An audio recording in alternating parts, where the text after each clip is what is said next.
রবি Flexiload apps red cube. এই red cube apps এর নতুন একটি ভার্সন আমাদের মাঝে অলরেডি চলে এসেছে, সেটার ভার্সন হচ্ছে 4.0। এর আগের যে ভার্সনটা ছিল সেই ভার্সনটা থেকে এটা আপডেট একটি ভার্সন, এবং এই ভার্সনটি অনেক কিছু পরিবর্তন এসেছে। সেই পরিবর্তনগুলো আমি আপনাদেরকে দেখাবো। তো চলুন আজকের এই ভিডিওটি শুরু করা যাক। এট ফার্স্ট শুরুতে আপনারা যে ইন্টারফেসটা দেখতে পাচ্ছেন, এটা কিন্তু নিউ লুকিং একটি ইন্টারফেস, এবং এই ইন্টারফেসে আপনারা অনেক একটা পরিবর্তন দেখে থাকবেন। আগের রেড কিউব আগের অ্যাপস এবং এই অ্যাপসটা অনেক পরিবর্তন হয়েছে। তো এখন আমি আপনাদেরকে যে বিষয়গুলো দেখাবো, কোথায় কি ফাংশন, এবং আসলে আগের মতো তো সবকিছু নেই, এই জন্য আপনাদেরকে মূলত দেখানোর উদ্দেশ্যে এই ভিডিওটা তৈরি করা হয়েছে। একদম উপরের দিক থেকে আমি শুরু করছি। তো এখানে দেখেন আল আমিন ইলেকট্রনিক্স, এখানে দেখান, এখানে আমার দুইটা অ্যাকাউন্ট এখানে অ্যাড করা আছে। আমি হচ্ছে 016 অর্থাৎ এয়ারটেলের ফ্ল্যাক্সিলোড সিম, এবং পাশাপাশি রবির ফ্ল্যাক্সিলোড সিম, দুইটা এখানে অ্যাড করা আছে। এবং এই পাশে দেখতে পাচ্ছেন নোটিফিকেশন, এখানে নোটিফিকেশন থেকে আপনারা দেখতে পাবেন কি কি অফার আসতেছে। এবং এখানে ব্যালেন্স দেখার জন্য আপনারা এই যে ব্যালেন্স দেখুন, এখানে ক্লিক করলে কিন্তু ব্যালেন্সটা দেখিয়ে দেবে। এবং এই যে ব্যালেন্স প্লাস চিহ্নতে আপনারা ক্লিক করলে এখানে নাম্বার দেখতে পাবেন। এই দুইটা নাম্বার হচ্ছে ডিএসআর এবং ম্যানেজার, অর্থাৎ যে ডিলার এবং ম্যানেজারের নাম্বারটা এখান থেকে আপনি নিতে পারবেন। ওকে, তো এখানে তাদের সাথে কথা বলে আপনি ফ্ল্যাক্সিলোডটা করে ফেলতে পারবেন, মানে আপনার এই ফ্ল্যাক্সিলোড সিমে টাকা নিতে পারবেন।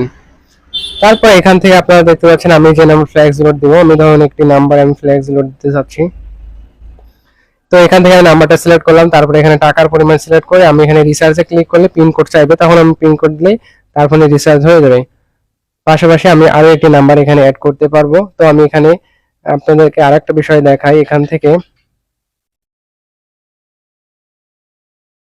আমি এই নাম্বারে কি অফার আছে, অর্থাৎ ঘ্যাসাং রিচার্জ বা জি স্টোর অফার, সেটা আমি আপনাদেরকে দেখাচ্ছি। এখানে দেখতে পাচ্ছেন রেড কাটার কম্বো এবং মিনিটগুলো আপনারা দেখতে পাচ্ছেন সম্পূর্ণ এখানে ভিউ হয়ে আছে। তো আমি এখানে অ্যাক্টিভ করে ক্লিক করলে কিন্তু আমার এখানে কনফার্ম পিন চাইবে।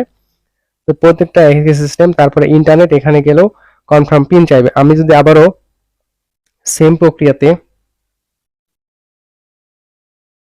জি স্টোর অফারে ক্লিক করি, তাহলে আপনারা দেখতে পাবেন এখানে টোটাল অফারগুলো এখানে শো করতেছে, কি কি অফার এই সিমের জন্য প্রযোজ্য আছে, এবং এখানে কমিশন এবং কত টাকা কোনটাতে সবকিছু বিস্তারিত এখানে লেখা আছে। ওকে, তো এখান থেকে বের হয়ে আসলাম। তারপরে দেখতে পাচ্ছেন ই কার্ড, এটা আসলে প্রয়োজন নাই বা এটা এনেবল না। তারপরে আপনাদের দেখাচ্ছে এখানে প্রয়োজনীয় লিঙ্ক সমূহ, এখানে সবগুলো দেখুন। রিসার্চ রিপোর্ট, এখানে আমি আমার পিন কোডটা দিয়ে দিচ্ছি। আপনার এখানে গত 7 দিন আমি যে রিসার্চটা করেছি সেটা দেখাচ্ছে, এবং গত 30 দিনের যে রিসার্চটা করেছি সেটাও কিন্তু এখানে দেখাচ্ছে। এরপরে যে অপশনটা আছে সেটা হচ্ছে সি টু সি রিপোর্ট, অর্থাৎ এই যে আমি কত টাকা নিয়েছি ফ্ল্যাক্সিলোড সিমে, সেটা কিন্তু আমি এখানে দেখতে পারবো গত 30 দিন এবং 7 দিনে কত টাকা আমি আমার এই ফ্ল্যাক্সিলোড সিমে ঢোকাইছি, সেটা কিন্তু আপনি এখান থেকে দেখতে পারবেন। তারপরে কমিশন রিপোর্ট, এখানে কমিশন রিপোর্টে ক্লিক করলেন, বিগত দিনের কমিশন রিপোর্টগুলো আপনি দেখতে পাবেন। তারপরে একটু নিচে চলে আসলে স্পেশাল অফারগুলো, সবগুলো যেগুলো কন্টিনিউ কমন অফার, সেগুলো আপনি এখানে কন্টিনিউ ভাবে চলে আসবে। ওকে, তারপরে এখানে দেখতে পাচ্ছেন ক্যাম্পেইনে ক্লিক করলে আপনার এখানে ইচ্ছা মতো ক্যাম্পেইন তৈরি করতে পারবেন, সেগুলো ইনেবল হলে আস্তে আস্তে পারবেন। তারপর এখানে সিম সেল, অর্থাৎ সিম বিক্রি করলে যে অফারগুলো সেখান থেকে দেখতে পারবেন।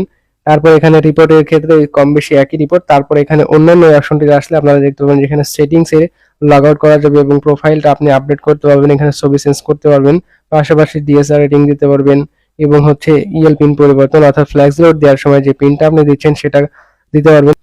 তারপরে আপনারা যে অপশনটি দেখবেন এখানে একদম উপরের দিকে, এখান থেকে আমি যদি এয়ারটেল সিলেক্ট করি, তারপরে সেম প্রক্রিয়াতে এয়ারটেলেও সেম একই কাজ, আপনারা যে অপশনগুলো আমি দেখালাম সেই এখানে কিন্তু সেম ভাবে সেই কাজগুলোই হবে। তো এই ছিল মোটামুটি আজকের ভিডিওটা যদি ভালো লাগে অবশ্যই লাইক কমেন্ট শেয়ার করবেন। আগামীতে দেখাবে আবার নতুন কোনো ভিডিও নিয়ে। তো ভালো থাকুন, সুস্থ থাকুন।